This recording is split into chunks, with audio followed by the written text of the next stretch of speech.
Welcome to our briefing in Congress on the U.S.-India Civil Nuclear Agreement. Obviously, you understand the timing of this couldn't be more appropriate. The Nuclear Suppliers Group just approved a waiver to India last week, and then President Bush has submitted this agreement last evening.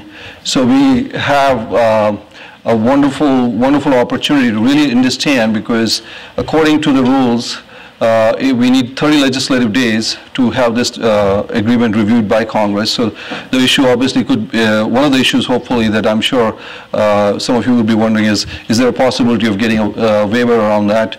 And what can we do to get this agreement, which obviously a lot of people have worked very hard on getting it done. Do want to acknowledge that September 11th obviously has many other meanings for us, and I know especially Congressman Crowley and Congressman Royce would attest that obviously our prayers are with the families and also the ones who were lost on September 11th, so I do want to make sure that we all understand that. Having said that, the agenda is basically that we have some key members of Congress who are going to be critical to seeing this agreement through, and some members who have played a significant role in bringing this agreement to where it is, and you'll hear from them. And later on we have the Assistant Secretary of South Asian Affairs and Central Asian Affairs, Richard Boucher, who's going to come in and he's going to give his views and hopefully address, I'm sure, which are going to be some good questions from all of you. Having said that, let me introduce our first speaker, who is well known to all of you, Congressman Joe Crowley from the great state of New York. Congressman Crowley, obviously, he sits on the key Foreign Affairs Committee. He also is now on the Ways and Means Committee. Serves a very diverse district that he has. It has got one of the largest Indian American populations, but it also has other diverse populations like Bangladeshis and others. And he has really worked very hard on the U.S.-India strategic relationship, even before this agreement. And obviously he's been a key mover and shaker on this. He also is a leader in Congress, a great friend of Indian Americans, so I would love for him to come in and give his views, his perspectives on this agreement and where do we go from here. Congressman Crowley. Thank you, Sanjay, very much. Thank you. I know a number of my colleagues are here, in particular Ed Royce, who has dedicated a great deal of his career towards the subcontinent, in particular India. So it's great to be here, and with Congressman Cannon as well. Their interest is duly noted. It's true when Sanjay said I took particular interest in this particular piece of legislation, the Hyde Act, when in the minority, and Ed and the Republicans were in the majority, but worked very, very closely in a bipartisan way with the majority during that time to see the legislation through initially. And as Sanjay has mentioned, I'm now a member of the Ways and Means Committee, but was able to acquire a waiver to remain a member of the Foreign Affairs Committee, or Foreign Relations Committee. And one of the reasons that I stressed that I want to continue that, albeit that there was an opening that I could fill in, was because of the work that I had done in the previous Congress on the civilian nuclear transfer deal with India, and wanting to see that through, if at all possible, serving on the committee, and amongst other issues, but this is certainly one of the big ones. It's also interesting to note that that was 2 years ago. I can remember being at the bill signing. Many of you here today were in the White House when the bill was signed, and it's been an interesting process.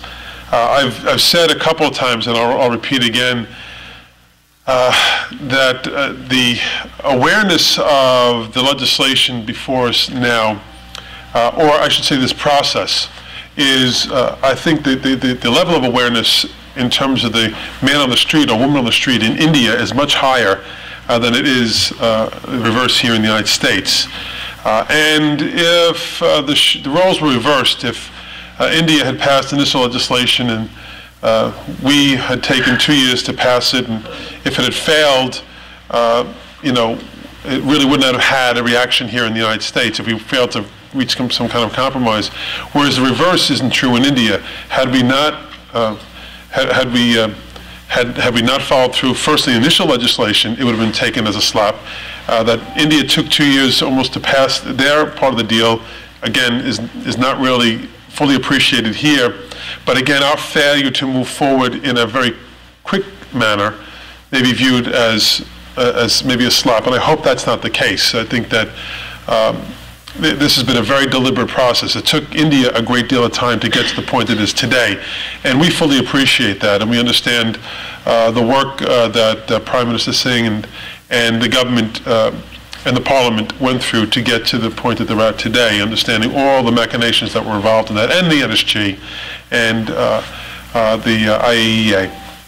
Having said that, we are at the end of this president's cycle. There's also the nuance and difference between our system of democracy and the Indian system of democracy of parliamentary government versus our Republican form of government. And that at some point it's finite. The president will no longer be president here. It works a little differently in India, although subject to a vote of no confidence that could change the time frame of elections in India. That's not the same here in the States.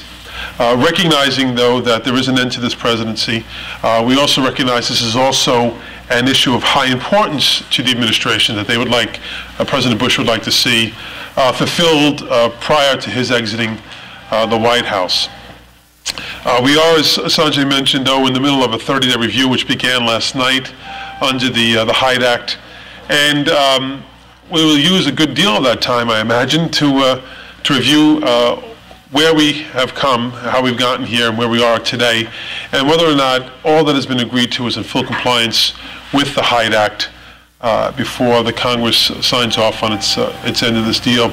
I was very heartened to see the response today from Senator Reid that he is, after meeting with Secretary Rice, you know, Secretary Rice was also here to meet with Leader Pelosi, I should say Speaker Pelosi this week as well, but that Leader Reid has indicated that he'd like to see this move if it is all possible this year. I share that. I'd like to see this done within the time frame of this year. Whether or not we'll get to it, I personally don't think we'll get there before the end of session as it exists right now at the end of this month. But that there may very well be time if we were to come back in an extended session form prior to the election, but certainly if there was an opportunity for a lame duck session, that this would be very, very high on the agenda. Just going back to, again, why am I so vociferously in support of this? I think this is as much and not more. This is not about nuclear weapons. This is about nuclear energy. This is about giving opportunity to India to move from its reliance on fossil fuel, much the same way we here in the States need to move to cleaner, more reliable forms of energy. This is about the relationship between India and the United States moving forward in this century. I think this is one of the most critical foreign relations one of the most critical foreign relations that we will have in this century. I think we share so much in common with India that we need to help India move forward. India, obviously not a signer of the NPT, nor can India become a signer of the NPT unless she were to do it with all of her weapons relating to nuclear weapons. Given where she finds herself in the world, I find that kind of hard to believe that that will happen. But that India certainly has